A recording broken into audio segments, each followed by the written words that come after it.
I'm Kimberly with the Fat Quarter Shop, and we're in Lori Holt's studio. Thanks for having us, Lori. Thanks for coming, Kimberly. And we're showing her brand new thimble rulers. Her rulers come in a set, and in the set you get a free pattern to make this jump rope quilt. And you get one ruler that uses 10-inch squares. And you get a second ruler that uses 5-inch squares. So Lori, tell me more about your quilt.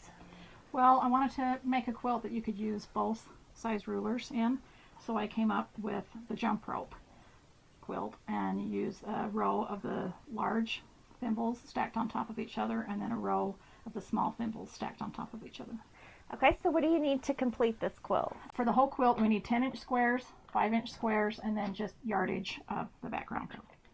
And that's all you need. Okay, so I'm going to show you how to cut a large thimble. And on the back of my ruler I placed 4 of these stickets made by Riley Blake, and it just helps your ruler not to slide. You don't have to use them, but sometimes with a larger ruler like this I find it helpful. And then I just simply place the ruler on the block. And I think these stickets are really good because they actually stick. So when she's moving, it adheres to the fabric. I can shift it around. Instead of just gripping, it actually sticks to it, so it just doesn't move, and it's a great product. And then I can just peel the fabric off and it doesn't leave any residue whatsoever. So there's your large thimble. Now in this quilt we have just straight large thimble shapes like this, or we have the 4-patch. So what I've done is I've sewn 4 5-inch squares together, and then I can lay it down and line up my marks on the ruler that go across. I have several marks on the ruler so that you can sew 2.5 strips together, you can sew squares together, and then cut it out. So once all those seams line up in the center, then I just go ahead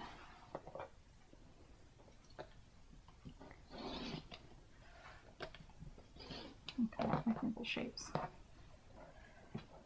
So now I've got those. You could just go ahead and turn those around and sew those together straight in a row and make a quilt if you wanted to, or whatever you want to do. But for this quilt I sewed sides on each thimble so that the block ends up square.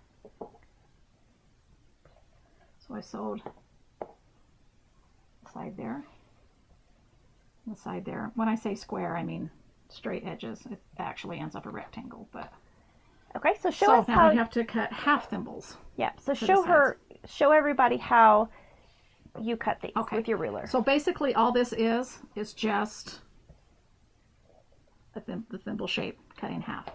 But the best way to do it is take your 10-inch square and press it in half so that you've got your mark there in the center, and then fold it in half, and you want your raw edges lined up. And then you're going to line your ruler up with your raw edges. So I'm going to flip it over this way. Line the center line of the ruler up with the raw edges. And by this way you're cutting 2 halves, 1 in reverse, and that's what you'll need for the ends because it's folded in half. Now you've got your two halves like this. So now we're going to sew these on. Just take them to the machine and show you how to sew them together. So here we are at the machine, and we're going to sew the halves to the center thimble. And what you want to do is make sure that the fat part is on the bottom here on the sides and the white part on the top. And then you're going to flip it over, and you're going to line it up so that you can see your 1/4-inch seam allowance here. There's a 1/4 inch of that little triangle, and then there's going to be a 1/4 inch triangle hanging over the background this way. And that way when you flip them back they'll end up straight across.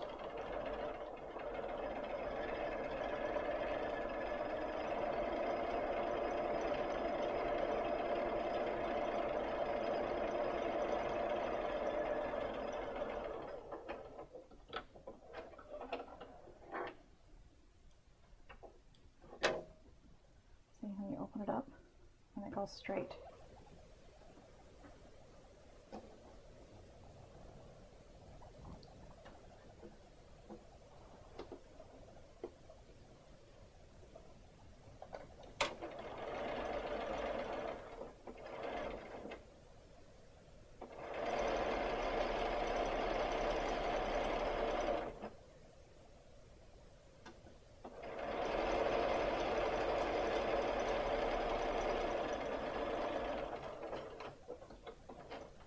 And see how that your sewing ends right where that little triangle starts to stick out. That's your 1/4 inch seam. And it looks the same here on the other side. I'm going to show you how I sew the sides onto the small thimble. You just lay them out just like you did with the large thimble, with the wide part on the sides at the top and the opposite end with the wide part on the bottom. You flip it over so that you've got a little triangle at the top and a little triangle at the bottom that end at a 1/4 inch. It just automatically does that when you lay them down. Start at a 1/4 inch and just make sure it's lined up down here, and you've got a little piece hanging over.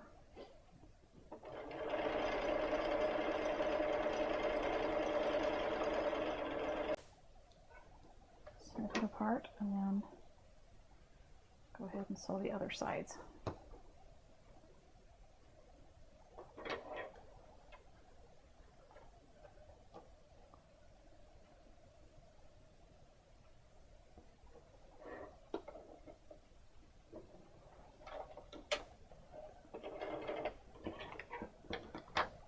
When you're sewing this side on the small thimble, it gets pretty narrow at the top, so make sure that this is unfolded so you don't sew it in.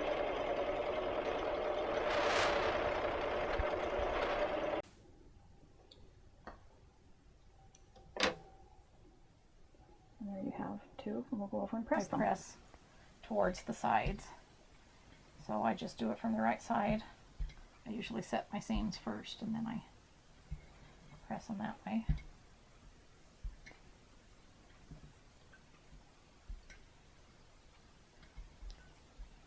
And there you go. Now we've got 2 small and 2 large. And when you sew 2 of the small together, they measure exactly the height of the large, which is why, you know, how it enabled me to make the quilt like that without any trimming whatsoever. This is all you do. Sew them together. Okay. In rows and you're finished. Okay, so let's go sew them. So here we are at the machine. I'm going to show you how I just sew the thimbles instead of side by side right on top of each other. So I'm going to sew the wide parts together so that it sort of forms like a lava lamp shape. And I'm just going to put right sides to right sides. And I just make sure that those seams line up.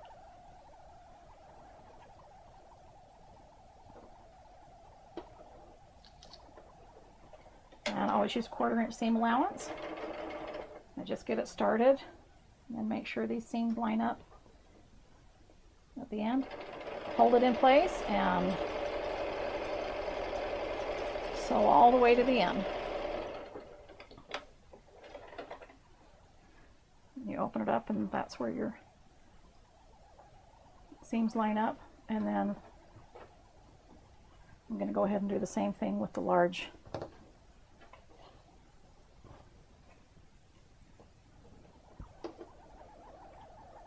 Just going to sew with the 1/4 inch seam allowance and start on the ends here, lining up the corners. After doing a few stitches, then I line up the seams. And kind of, if this is a little bit shorter down here, a little bit taller, then I just kind of make adjustments and hold it down until it eases in. So basically I'm just pinning with my fingers instead of using pins. But of course you're always welcome to use pins if that's what you like to do.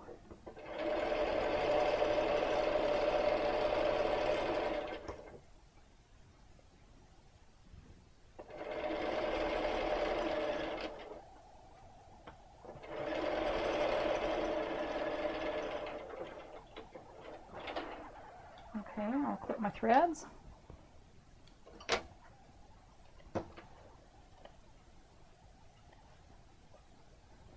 is where you have your seams line up, and we'll go over to the pressing.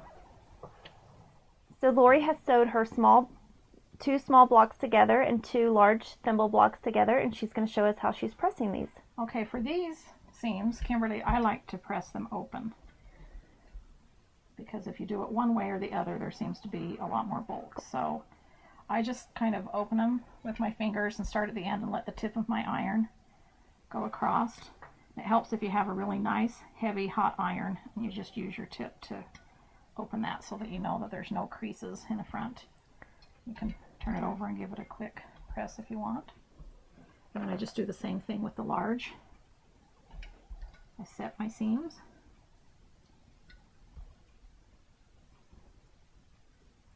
Flip it over to the back. Find a place where I can open.